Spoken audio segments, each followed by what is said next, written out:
Boom. What's up? What's up? What's up? It's been a while. I will give it about 2 minutes before we get into the stream. So, yeah, it's been a while. It's been a while.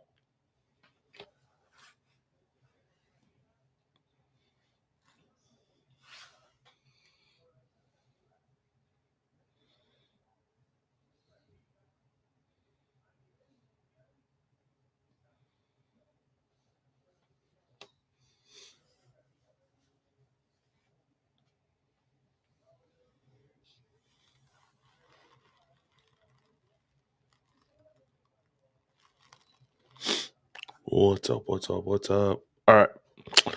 So we're gonna get into it. I just got a new package, so I'm about to open that right now. It's a game used item. If you can't hear me, please let me know. Please let me know. So yeah, I got this. I'd say Saturday. It literally just got here today, so I'm pretty excited.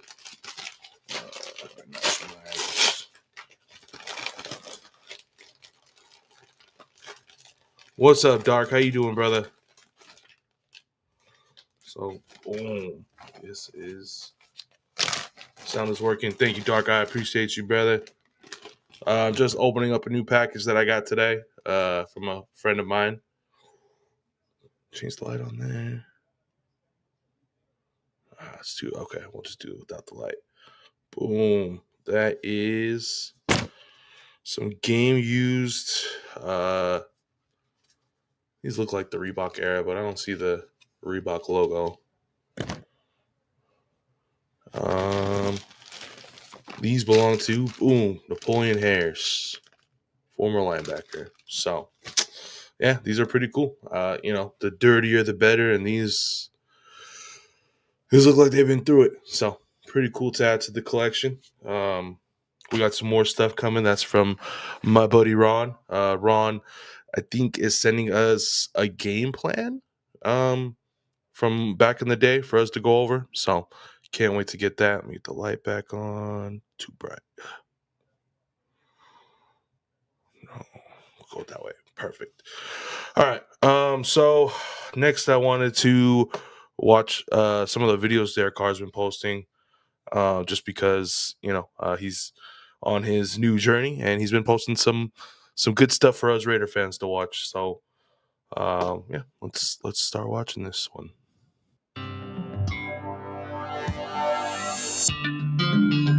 What's up, everybody? These are my top 5 favorite moments. I can't begin to even name just 5 moments. I have 100. All right. So I did watch a little bit of this one, but then I stopped because I wanted to watch it on stream.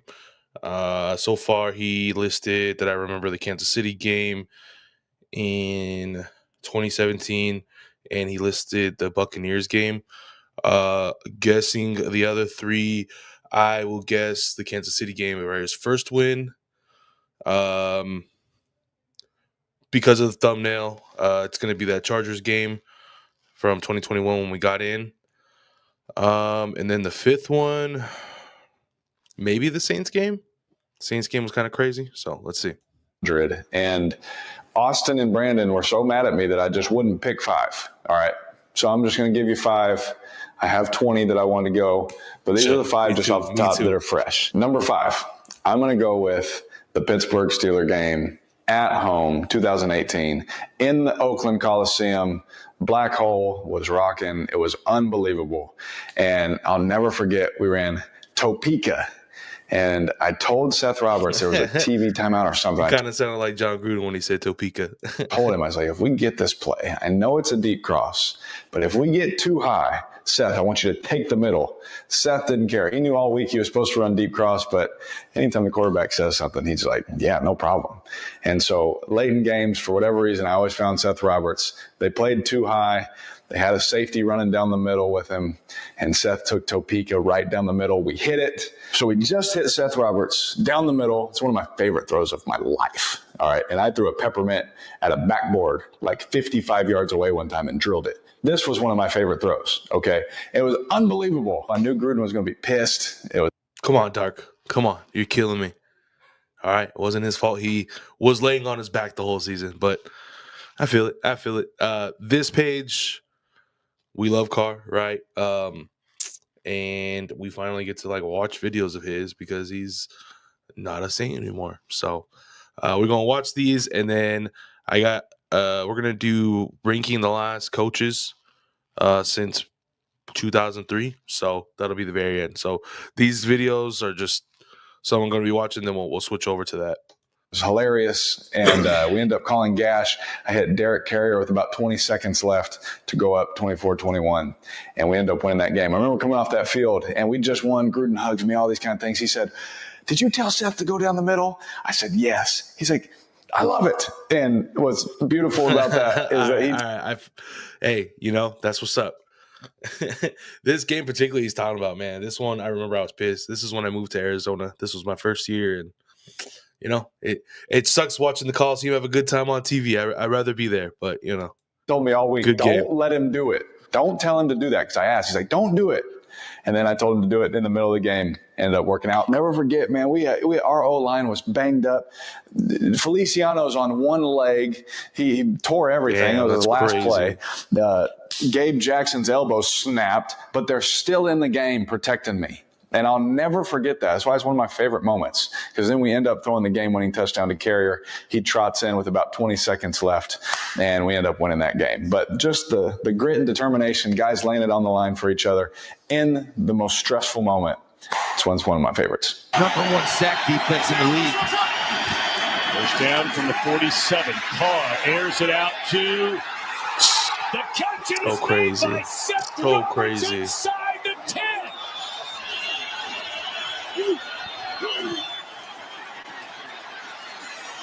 It is a touchdown to Derek Carrier. Man, I miss the Coliseum. Look at that.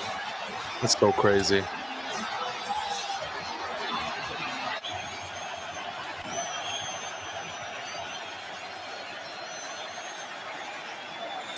And there's a lateral. Smith-Schuster down the sideline to the 50, the 40, the 35, the 30, run out of bounds to the 20-yard line. Come timed perfectly right here. The execution of this is beautiful. First of all, you have to throw the fastball so he can catch it cleanly, and Washington does a great job. Good snap, good hold. And oh, the kick man. is blocked. And the Raiders have beaten Getting the chills right now. Steelers. Jeez.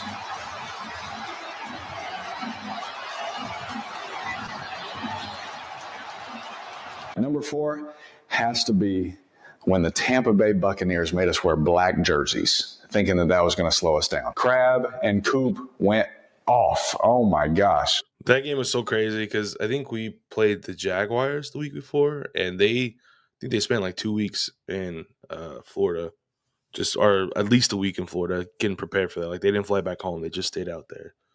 So I just remember, like, it was a long road trip, and they came back with 2-0, which was, getting a win out of the West Coast was a challenge for almost a decade. So it was beautiful. I remember that game. Any chance I could get a one-on-one to one of those dudes, the ball was just getting chucked. And so they were making plays left and right. We had to come back on a 2-minute drill, hit Rivera, hit Coop, and Coop went up and mossed somebody. Crab caught a stop route. I still vividly remember that stop route he caught and got busy, cut back inside. But obviously, we hit a fullback. We had a fullback down the sideline for like 70. I don't know if he scored. He's out on the one. It's been a lot of years. But I'll never forget that game in 2016 because it ended in overtime. They brought a pressure off the right side. Great hide of the shell. They hit it great. And I just read it out. And I knew if he was coming anyway, I was going to be hot. Tackle did a great job, double bumping, stepped up, hit Seth Roberts. Seth broke 2 tackles, took it to the house. We won. Crazy. Ended up throwing for a lot of yards that game. Yeah, he broke about the record. 600 million.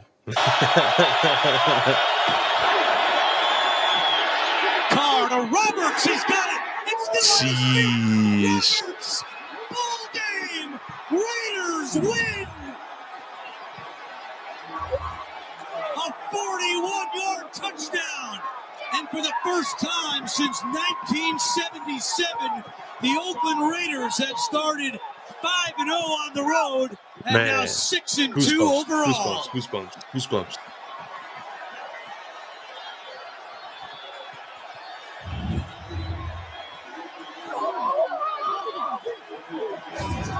what can you say? On a day when they set the record for accepted penalties against them, the Raiders come in. What a great job, just keeping his feet. Bradley McDougald's got to make that tackle. Oh, he no came doubt. in with his shoulder. Look at number 30 right there. He's got a clean shot. All right, he goes in with his shoulder. Yeah. Knocks his own man off the tackle. We were crushing dreams right away. Yeah, the league is just different when the Raiders are good, you know? Down, and that's a Man. Number 3, October 19th, 2017. I know you're surprised this isn't one, but for whatever reason, it only made it to 3, was the Kansas City game. Thursday night, we signed Navarro Bowman literally on Monday. This man plays on Thursday and doesn't miss a snap. I think that's one of my favorite moments of that game. That was crazy. Besides all the bombs we were throwing, we threw a flea flicker. We threw a crosser to Coop. Man, and then always so at the end of the games, my dog Crab came up clutch. And we ran about 7 untimed downs. They had penalties. We had penalties. The clock's at 0. Everybody's staring. Everybody's watching. We're in the Coliseum. We're in the color rush jerseys, which look sick. It was an amazing atmosphere. And I'll never forget looking over at our sideline, and we had a 200 sprint out, 200 Z pylon. It was Crab's play, 200, 200, 200. And we threw the fade on Peters. So now we had already thrown the fade on Peters. And so they're like, hey, let's go Z pylon. And I'm like, guys, we just threw the fade on Peters. He knows we're going to throw another fade. He's going to jump this thing and take it back to the house. So I remember looking to the sideline. I said, 201, 201, let's go left. And so, man, again, chess game, right? Who knows if he would have jumped it. But that's where my mind was. We go 201. Crab runs a perfect route. I put the ball on him. He catches it, goes up. We hug each other. Who knows what kind of noises we were making, but we won the game. We ended up kicking an extra point, won it. That was number 3 in my book, one of my favorite moments because our Coliseum was going nuts, the crowd was going nuts, and my whole family was there, and that's why it was special to me. Oh, I remember, too, on the last drive, it's a 4th down, and, they're playing too high. I said, look, Cookie, I need you. This is my guy, Jared Cook. I was like, look, if Jared Cook was different. Jared Cook, man, you talk about that old school Raider mentality. it's too high, throw that dude, and I'm going to put it on you. Man, he threw him. I put it on him. We extend the drive. They go to a single high. I rip one down the sideline. Somehow he doesn't get in. I don't know. But he goes up, makes an outstanding play. Seth is there too. Maybe not his landmark, but I always know at the end of the game, if Seth's around the ball, good things happen. And so Jared goes up, makes the catch. Unbelievable, man. Just so many guys making plays, and all the credit always goes to the O-line, man. Way to get us there. In these final seconds. Do you sneak a run in right here? You can't, because now they got all the big boys inside. They're not letting you run. Everyone's one-on-one now. You could throw to anybody on this play. He's one-on-one up top right here. One more time to decide it. Carr on the run. Jeez. Goosebumps. Goosebumps. Goosebumps.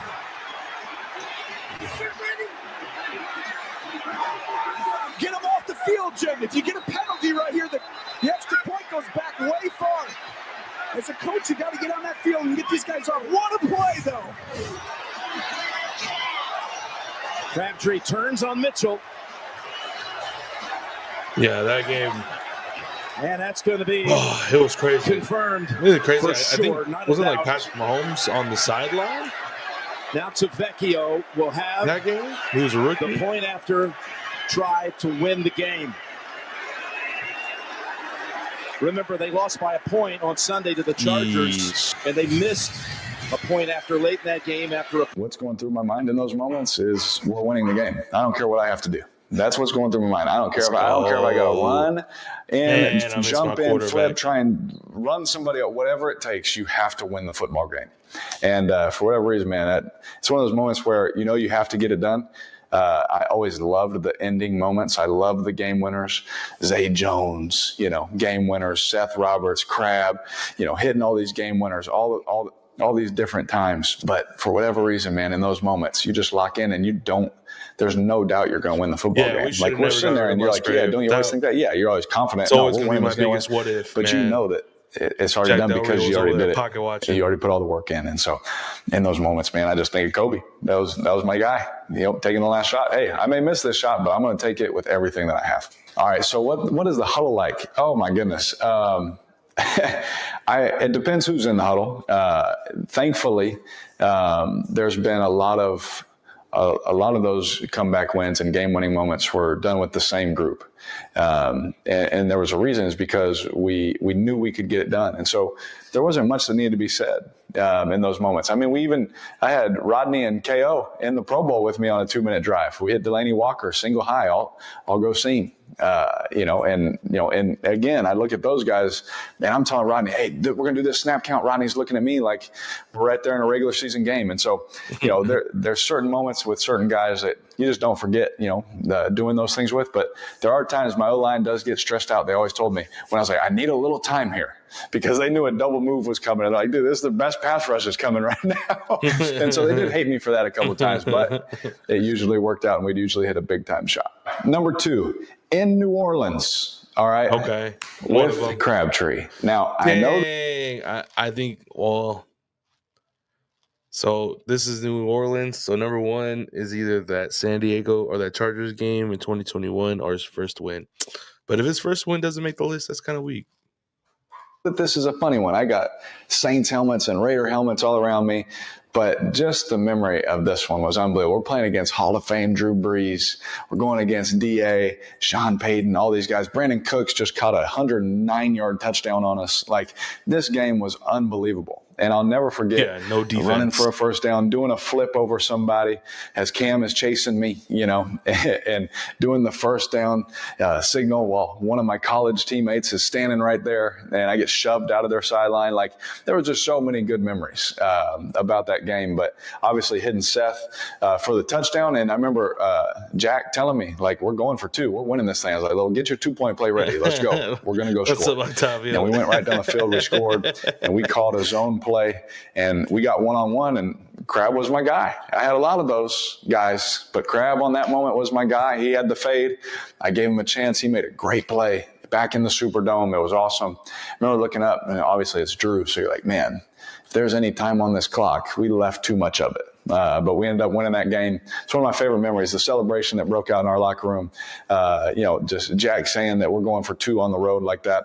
It's one of my favorite ones. On 3rd and 10, Carr pointing, keeping, running. Crazy. He won't get the first down. Derek Carr on 4th down. Floats one. There's a flag. The flag. Pass interference, defense number 52. On a first down, spot of the foul. 1:37 to play. Carr, Richard hit hard and knocked backwards. Catch made, Seth Roberts spinning into the end zone. Touchdown Raiders. So crazy. Going for 2. Carr for Crabtree. He has it. He held on to it. Number 1 has to be, for sure, when I called a timeout against the Chargers at home in Vegas, baby. It was awesome. I'd never forget that moment. We're going down. It's a 3rd down. And I remember I step up, and this wasn't even Colton's fault, but I stepped up real hard because I had to put a little extra juice on this one. I remember falling into Colton, getting hit in my chest. And I remember Zay Jones running a bench, What's up, catching Justin, it on the brother? How you sideline, doing? stepping up first down. And it was kind of at that Nice moment to see you, man. that I knew we were going to win the game. Our players knew, but I think there were some people on the sideline that were okay with a tie. They were doing okay with that. And I was not okay with that. And so hitting that Shots fired at Herbert. pass kind of fired me up, looking at them like, let's go win the game. And then Josh busts off a long run and gets us down there. And I'll never forget, I'm standing there, talking to Rich, and I'm like, let's go win this game. He's like, let's do it. So we run the play. Josh gets us farther down there. And I remember standing by my buddy Cleet. I love you, Cleet, standing there. It's a great moment for both of us. I still need a picture autographed by you of that one so I can put it in my nice new office. But never forget standing there. And I'm thinking like, dude, we're about to take the Raiders back to the playoffs. I love that feeling. I love doing that. We're going back. I didn't get to play the first time. I snapped my ankle in half. There's so much pain, so much, So determination, so many hours, so much blood, sweat, and tears to get back to that moment. I remember because we had Carlson, so I knew he's going to make it. And so I'm standing there, and I remember giving a little smirk, calling that timeout. And it made it sweeter because it was against a rival. Kicked them out of the he didn't mention the part where Joey Bosa was talking crap all season, and, it's kind of a little get back. Send him home packing. Shut your mouth. Playoffs, send them home, make them sad. All of the above. We're not trying to tie with them and let them get in there. First of all, you trying to play Derwin James again, right? Send him home. Don't let him play anymore. These guys are way too good. All right, that's done. We're gonna do the list of doom. It's Raider coaches. We're ranking them. Over the last, I don't know, so many years, but these are how many coaches we've had, not including interim head coaches, since 2003. So I'm going to start from Bill Callahan. Bill Callahan, I mean, you get a little credit, right, for getting us to the Super Bowl, I guess. So I won't completely put him down. We'll give Bill Callahan a C because, I mean, the team didn't do well. And, yeah. Norv. Good old Norv Turner. I don't know. I'm going to have to give him a C as well. You know what? We'll do Bill Callahan a C, and we'll do Norv Turner a C. So Bill Callahan a B, Norv Turner a C. Just because, I mean, the team wasn't bad, right? Like, we got to put the Al factor into these. And so I'm feeling comfortable there. Art Shell, I can't even front, I want to give him the respect because he's a Raider legend, right? But the team under him was he had a roster, I don't know. I think we're going to have to put him on a tier D.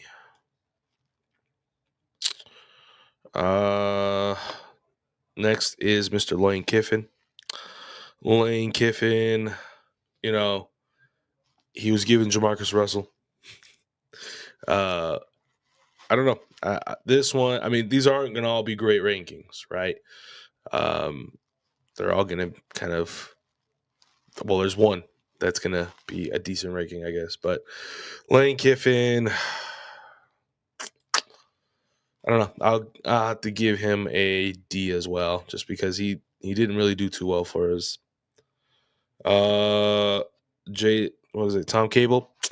Tom Cable. We'll give him a B. He did almost get it to the playoffs. We did well. I remember when he took over. It was good for the guys, good for the team. Fun times. Hugh, we'll give Hugh a B. I liked his offense. I understood why he departed from the team, right? When Al died, it was almost like a pissing contest who was closer to Al, and Mark Davis showed us who was closer to Al, right?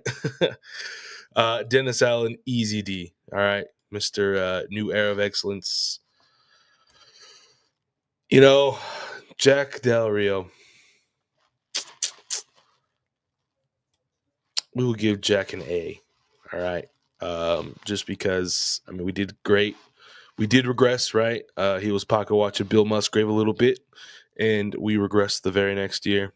That was kind of lame, but some of the best times I've had as a Raider fan was under Mr. Jack. Mr. John Gruden. Go give John Gruden an A. John Gruden just gets an A, He's a good guy. McDaniels, if there's an F, we'd give it to him, but he's F because, nothing need to say it. He destroyed what he built, right? And that was terrible. Antonio Pierce, I feel like I'm being nice, but he's going to get a C. He wasn't, it was okay, what would you guys change, right? If there's anything you would switch to. Antonio Pierce, I think wrong timing, right? my wish for Antonio Pierce. I've said it before. I'll say it again. I wish he was just the linebacker coach for a little bit and kind of, taking over for Pete in a couple years, right? But that is not what was in the cards, and we didn't do that. All right. So now we are switching back to watch this one. This one's 7 minutes, and then I think that'll be All it right, for so tonight. these jokers won't leave my house and asked me, can you please tell us the top 5 hardest places to play? So I will. All right. This one I posted, but I did not watch. It was like a collab from the Derek Carr fan page. From the comments, I'm assuming one of them is the Coliseum because they just kept talking about the Coliseum. But the other ones I will guess Steelers, Kansas City, New Orleans, and Buffalo. I don't even know if he played in Buffalo, but yeah, Number those are my 5, guesses. the Superdome. Okay. New Orleans. Good. Yeah. I'm not gonna lie. New Orleans was crazy. I went in the 2016 game. That was crazy.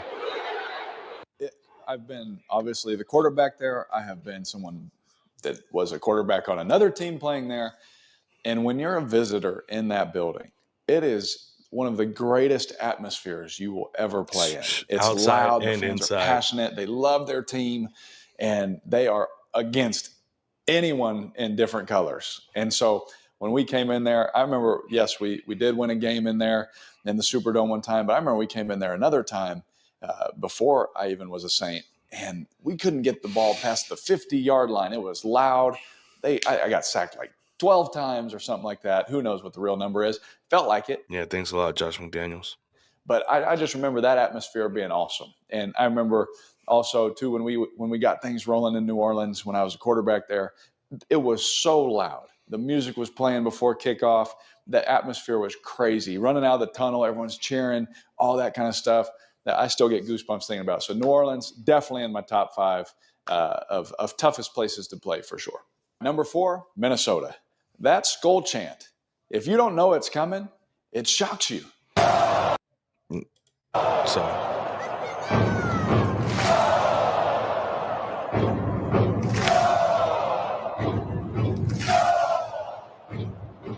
I don't remember that. That's cool.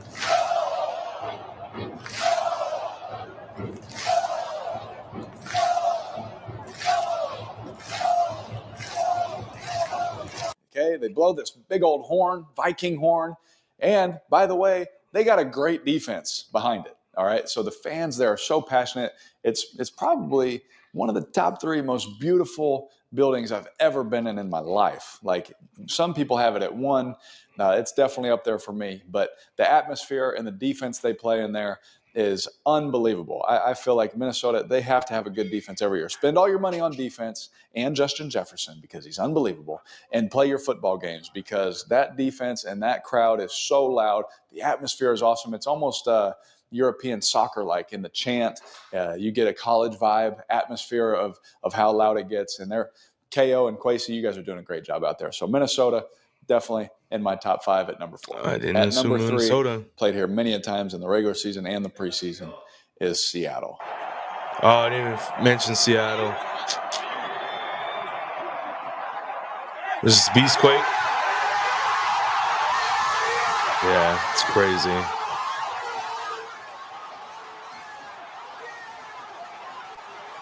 Man, when they had the Legion of Boom defense, I was just a young buck in the league figuring things out. Didn't know I could throw a back shoulder on Sherman in the preseason, but don't try it in the regular season. He's going to one hand pick it off, all right? We had a great game against them. We're coming back through a couple touchdowns, trying to lead us back. Had another time in Seattle. There's another great game, and that atmosphere is ear-piercing. You can't even hear the coach calling the play. You hope to hear one word so that you can call the rest of the play. You got to memorize your play sheets, young quarterbacks, so that stuff is real. It's going to happen, so you don't have to waste the time out sometimes. We know it happens sometimes. But it was unbelievable atmosphere. Always loved playing in Seattle. Had one of my favorite opposing fans that would always talk to you right there. We just had great relationships there. So loved playing in Seattle. Had a great comeback overtime win where Josh Jacobs ran the ball for like 120 yards on the last play. It was awesome. But Seattle, definitely one of the loudest, toughest places to play. All right, you guys are going to think I'm crazy. But at number 2 is Kansas City.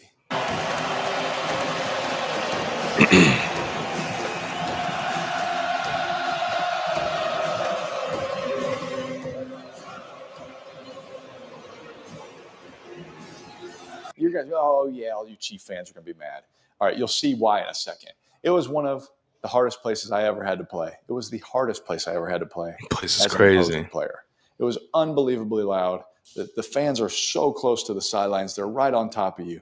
And we had some battles there. And I tell you what, I'll never forget sitting there on the sideline. It was one of those games we weren't doing well, and they started chanting Tyreek Hill's name, Tyreek. And we hit a line drive punt straight to him. And as fast as that punt went to him, he ran it back to the end zone.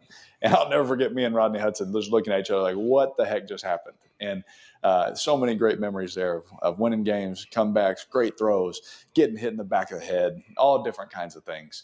You guys are great, passionate fans. I have nothing but respect for Chief fans, but it's number 2 on my list, and you're about to find out why. You're wondering, what could possibly be number 1? Toughest places to play. When in Las Vegas when he's on offense because they didn't know when to shut the fuck up. It rains in the stadium, and both teams walk out the same tunnel, and all of the stuff dripping from the seats and the floor and the cement is falling on you. And you're getting hit with who knows what it is, okay? It smelled like P.F. Chang's, but they didn't sell it there, all right? You made this long walk down the carpet. You played on literally cement half the year, and the crowd was the best crowd in all of the world. And it was the Oakland Coliseum. Yeah. Raiders!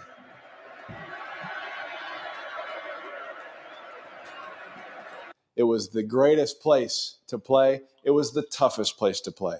We would hit anytime we hit a big play going towards the black hole, you'd catch a scent of something as you headed into the red zone. All right. It was an amazing atmosphere. And no matter what playoff team or good football team was coming in there to play against us, they would always, never knew that we would come in there and whoop somebody. It was crazy. We would even have some of our struggling years. The good teams would come in and we'd beat them. And it was because the atmosphere in the Coliseum and the fans. Literally right not, there Justin.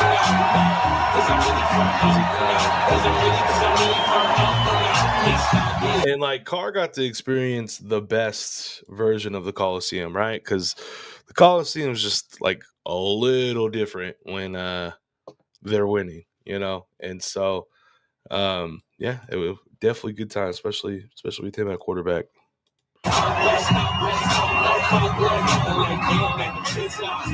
So the Oakland Coliseum, that's why it's number 1 to me. It carries a very, very special place in my heart. So shout out to the Raiders, the Oakland Coliseum. That's my top 5. Oh yeah, future Raider, baby. Places to play. It's our future head coach right there. You understand, you Chief fans, why Arrowhead was number 2 on my list. Is because I couldn't put you 1.